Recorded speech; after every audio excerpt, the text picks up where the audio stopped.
Have you heard of any country where the crime rate is too high and where the education ratio of the residents is negligible, where people are suffering from hunger and people are dying of poverty, and where government officials are corrupt? A country where there is an economic crisis and where there is no security of life and property?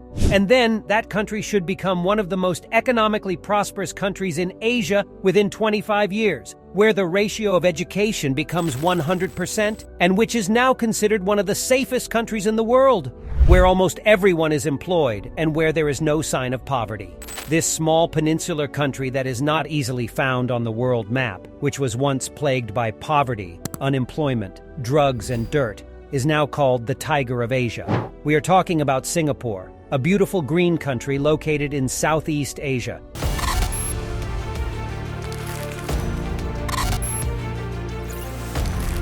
Which made a journey of development in just 6 decades. The country which was once a zero has become a hero today. Of course, you would also like to know what happened that made Singapore one of the richest countries in just 60 years. In this video, we will talk about these facts. Must watch the video till the end to know interesting information about Singapore. The story of Singapore's name is as interesting as Singapore's history. In the ancient documents of Java and in the ancient literature of China, his name was recorded as Tamasak. It is said that no one knew about this island before the 14th century. A prince coming from Samalta saw a tiger here, so it was named Singapore. In Sanskrit, Singa means lion and Pura means city.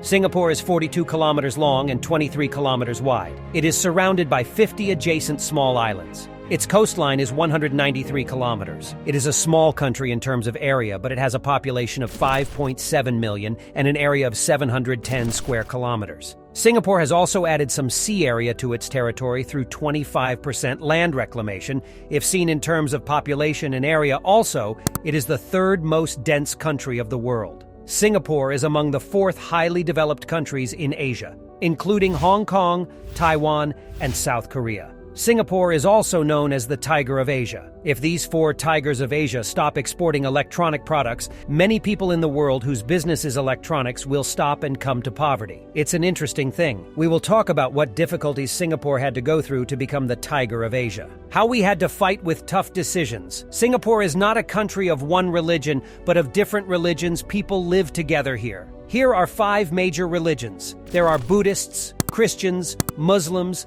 Taoists, and Hindus. There is also a large group of atheists in Singapore. An atheist means one who does not follow any religion. Just as people of all religions live together in the whole country, in the same way people of all religions live together in the colonies in Singapore.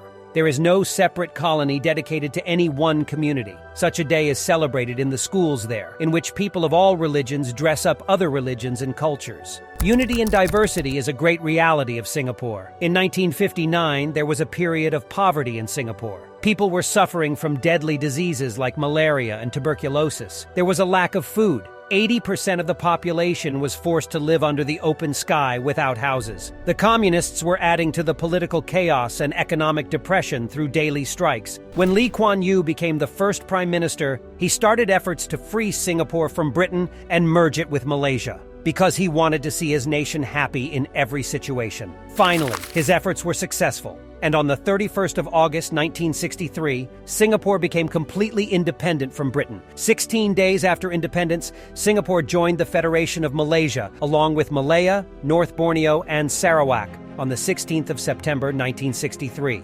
Finally, on the 19th of August 1965, Singapore's fortunes changed again, and Singapore was separated from Malaysia.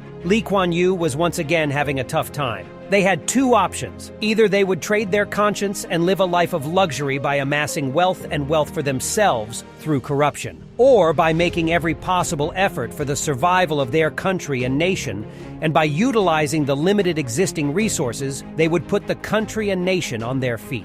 Instead of going towards corruption, Kuan Yew decided to make his country corruption-free, crime-free, unity and diversity, clean and beautiful country. Nature gave Singapore 2 gifts. One separated them from Malaysia, and the other gave them a ruler like Kuan Yew, who changed Singapore in a short span of time. Number 1. Singapore had no natural resources except a port. Kuan Yew made this port a source of foreign exchange and opened it to all. Now this port has become the busiest port in Asia. Apart from this, shipbuilding and ship repairing industries were also greatly developed. Number 2. Kuan Yew knew that anyone prospers when more and more investors invest there. He kept tax rates extremely low to attract investors to his country. At that time, the tax rate was high in other countries, and every capitalist wants to pay less tax. This strategy of Kuan Yew proved effective, and more investors came to Singapore to do business. Number 3. Kuan Yew belonged to a well-educated family, and he realized that the country would not be successful just by bringing foreign companies and businesses into the country. For this, it is very important for Singaporeans to have knowledge and technical skills. In 1960, most Singaporeans were illiterate. Kuan Yew earmarked a large portion of the budget for the education of the citizens. In just a few years, Singapore's skilled labor was ready. Currently, Singapore's education system is the best in the world. Number 4.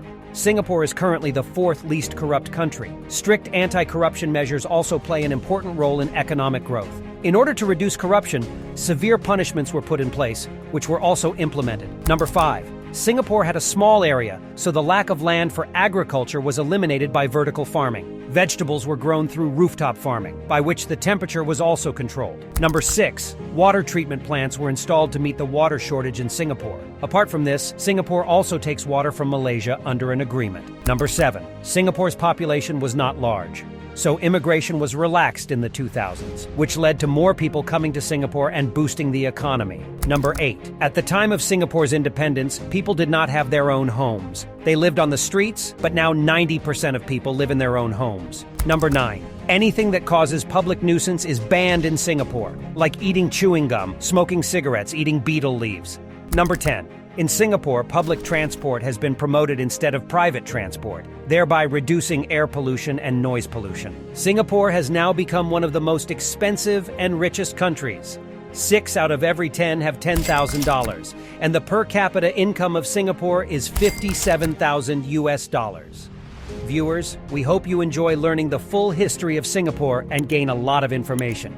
Stay tuned to our channel for more informative videos. See you with a new video.